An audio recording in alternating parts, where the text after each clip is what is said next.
केंद्र सरकार की नई योजना विकसित भारत जी राम जी को लेकर झारखंड की सियासत गर्मा गई है। भारतीय जनता पार्टी के प्रदेश कार्यालय में आयोजित प्रेस वार्ता में नेता प्रतिपक्ष बाबूलाल मरांडी ने कांग्रेस पर तीखा हमला बोला। मरांडी ने कहा कि गरीब और मजदूरों के हित में लाई गई योजना का विरोध कर कांग्रेस अपनी मानसिकता उजागर कर रही है। विकसित भारत योजना 2025 नरेंद्र मोदी के नेतृत्व वाली एनडीए सरकार का एक मजबूत संकल्प है। प्रधानमंत्री का लक्ष्य है कि वर्ष 2047 तक भारत को विकसित राष्ट्र बनाया जाए और यही गांधी जी के सपनों का भारत है। राम जी का नाम सुनते ही कांग्रेस को तकलीफ होने लगती है।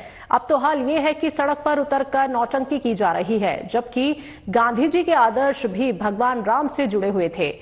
इसके साथ ही उन्होंने कहा कि विश्व विकसित भारत रोजगार आजीविका मिशन 2025 गरीब, मजदूर और ग्रामीण भारत के लिए एक ऐतिहासिक कदम है। इस योजना के तहत रोजगार के दिनों को 100 से बढ़ाकर 125 किया गया है।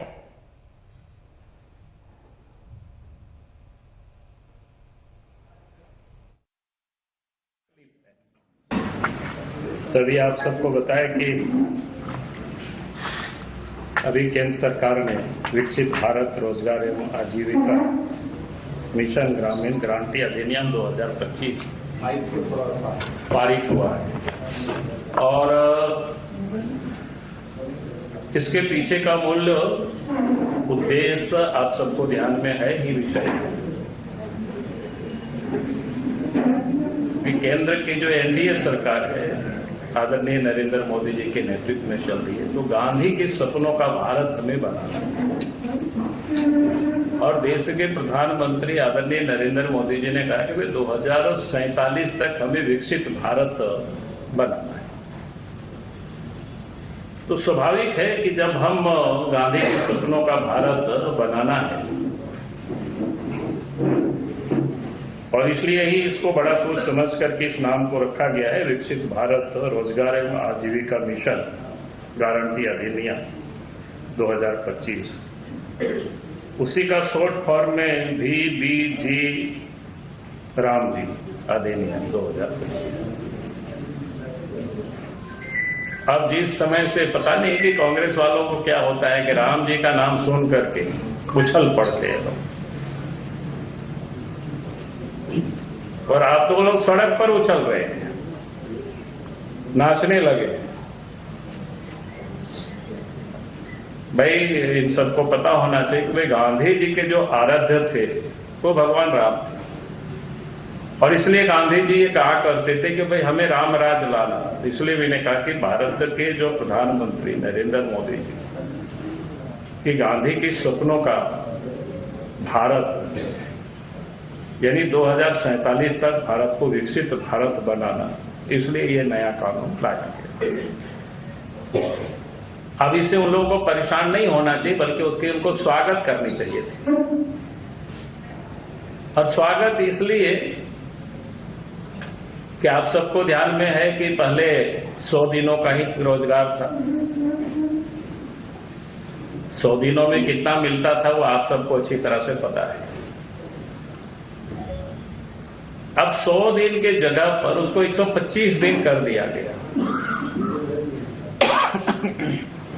और उसमें भी कानूनी रूप से उसकी मजबूती ये भी दी गई कि अगर काम नहीं मिलेगा तो फिर उनको भत्ता भी मिलेगा।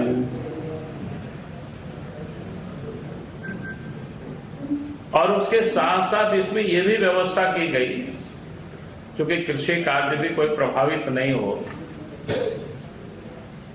चाहे रोपाई बुआई के समय हो या काटने के समय हो, तो राज्य सरकार अपनी सुविधा से उस 60 दिनों के कामों को रोक सकते हैं ताकि कृषि कार्य भी बाकी बाधित नहीं हो।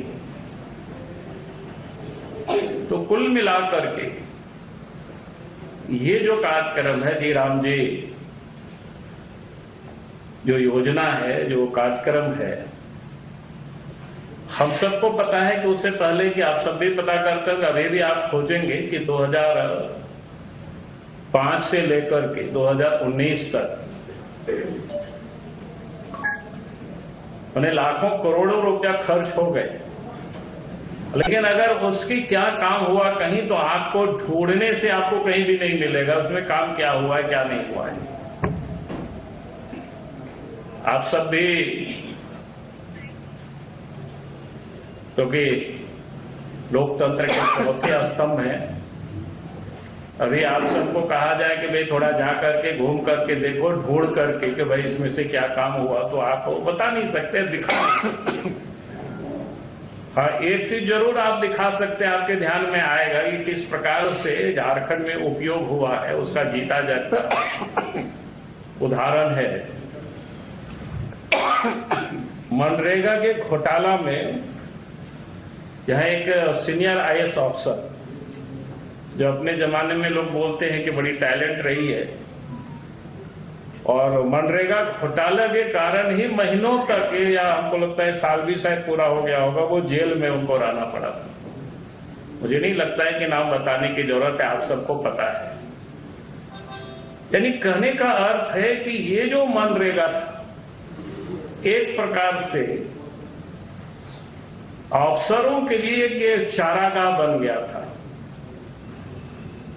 और लूटने का एक प्रकार से जरिया बन गया था। झारखंड जैसे राज्य में हम सब लोग गांव से आते हैं, जब बात करते थे, चर्चा करते थे, तो सर्वत्र लोग कहते थे कि भाई 40% इसमें से कमीशनखोरी होती है। अब ये समझ में नहीं आता है कि भाई 40% आखिर इसमें से कमीशन क्यों खोरी होती है, कैसे होती है, वो उसको हम यहाँ नहीं जाना चाहते। आप सब लोग उसको जा करके फील्ड पर भी उसका आकलन कर सकते हो। और इसलिए लंबी समय से ये चलते आ रहे करप्शन को ध्यान में रख करके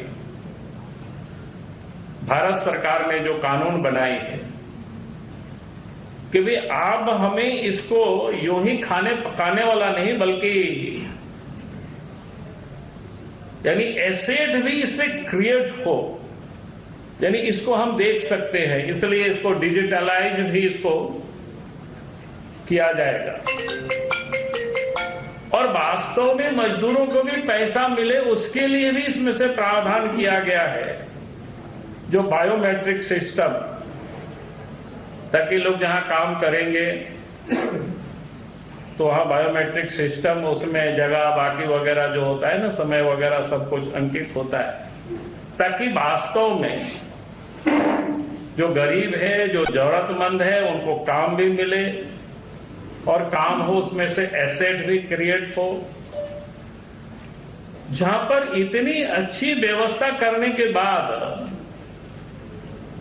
अब ये लोग है तौबा कर रहे हैं, उछल कूद कर रहे हैं।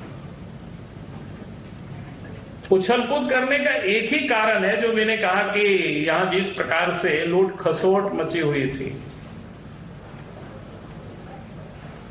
आपने देखा होगा कि यहां पर एक सचिव कई एक महीनों तक जेल में रही इस मनरेगा घोटालों में।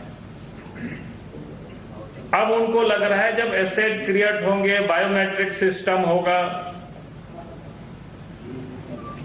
तब फिर जो सत्ता में बैठे हुए लोग जो लूट रहे थे, वो लूटने की उनको अब छूट नहीं मिल पाएगी। अब इसलिए इन लोगों को आपत्ति है।